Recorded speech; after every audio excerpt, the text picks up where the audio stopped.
I get her doing kind of halfway, a half decent job, like anything that I consider a little win. I'm out there working a horse where you guys are sitting. I get her where they halfway do what I want. I stop and give them the rein. You wouldn't believe how many horses that come here are too uptight under saddle that they can't even eat grass when it's right there in front of their face because they're too uptight.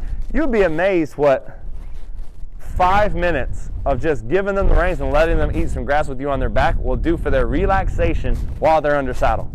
And I would have never found that unless I went and hung out with the endurance riders. And I don't even think they know that. They're just doing it because they want the horse to pass the vet check.